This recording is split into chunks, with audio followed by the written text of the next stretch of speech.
ग्रामीण विद्यापासक संघ (ईजीएस) की प्रदेश कार्यकारिणी सदस्य उमेश शर्मा ने बुधवार को प्रेस वार्ता में कहा कि ग्रामीण विद्यापासकों (ईजीएस) की नियुक्तियां वर्ष 2001 में एसएसए के तहत हुई थीं। वर्ष 2009 में प्रदेश सरकार ने 148 अनुदेशकों को जीवीयू बनाया था। उन्होंने कहा कि फिर इस वर्ग ने नियमित होने के लिए साल का डीएलएड का कोर्स भी पीएटी शिक्षकों के साथ पूरा किया था। उन्होंने आरोप लगाया कि प्रदेश सरकार ने भेदभावपूर्वक रवैया अपनाते हुए पीएटी शिक्षकों को तो एक नियमित कर दिया, लेकिन 148 जीवीयू जो सभी योग्यताएं पूरी करते हैं उन्हें नज़रअंदाज कर दिया।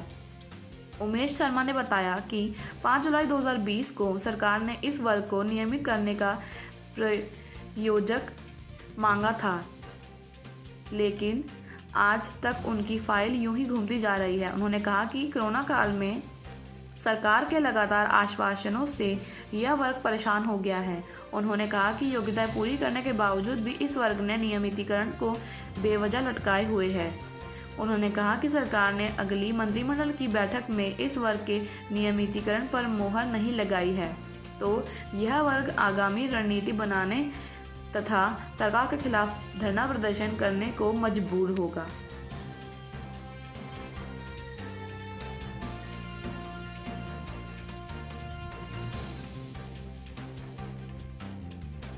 विद्यापासक ईजीएस में राज्य कार्यकारिणी सदस्य हूँ।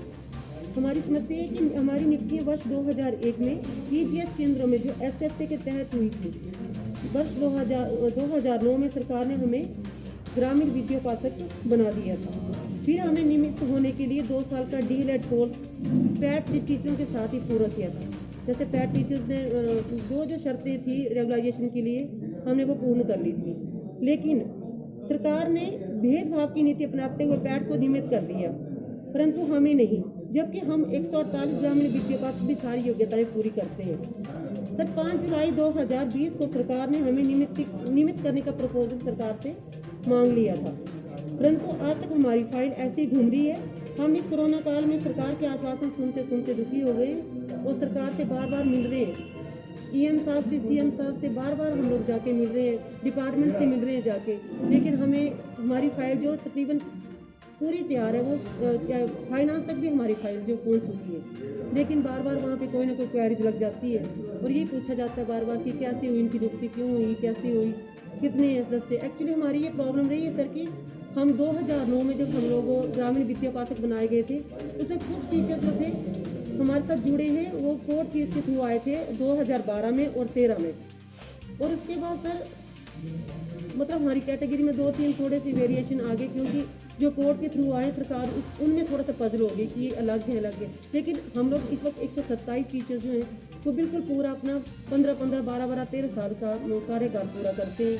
तो जैसे सरकार ने पैट को नियमित किया, हमारा भी रेगुलाइजेशन के साथ ही बनता था, इवन कि हमारा उनसे पहले बनता था, क्योंकि हमारी जो नियुक्ति थी 2001 योजना के तहत हुई थी। हमारे जो ऑर्डर्स थे ग्रामीण विद्यापासक के, उसमें ये साफ लिखा गया कि इनकी नियुक्तियाँ जो ग्रामीण विद्यापासक की योजना 2001 योजना के तहत जो इनकी नियुक्ति अंग्रेज जेबीटी की जाती है, लेकिन हमें उस नीति का कोई भी लाभ नहीं मिला।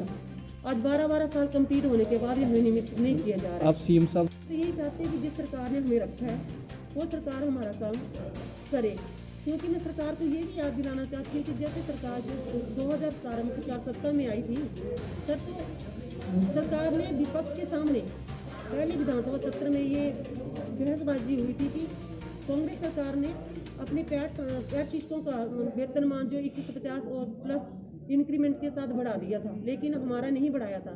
लेकिन उस समय श्री प्रीणीश भारद्वाज जी हमारे शिक्षा मंत्री बने थे और उन्होंने आते ही हमें ये तोहफा दिया था, और उन्होंने प्रश्नकाल में भी हमारा ये कि आपने हमारे टीचरों को छोड़ दिया है, हमारे टीचरों के साथ कांग्रेस सरकार ने मतभेद किया, और हमें उस टाइम आते ही जो है इंक्रीमेंट के साथ हमें 2150 का तोहफा दिया था। उसके लिए हम सरकार के बहुत आभारी हैं। लेकिन मैं सरकार को ये याद दिलाना चाहती हूँ कि उस वक्त आपके दिल में हमारे प्रति अपनापन था और आपने आता ही हमारा काम किया, लेकिन आपने इस वक्त सेटों का काम कर दिया और अपने आप टीचर्स जो आपने रखे हैं जिनका आपने आते आपने मानदेय बढ़ाया और आपने इंक्रीमेंट दी, लेकिन अब हमारी सरकार हमारा काम करने के मूड में क्यों नहीं है? हमें इतना क्यों सताया जा रहा है? इस कोरोना काल में हम बार बार शिमला नहीं जा सकते, ना ही हमारे पास फाइनेंशियल सपोर्ट है, ना ही हमारे पास इतना आने जाने के साधन है कि हम गाड़ियाँ कर करके बार बार शिमला जाएँ।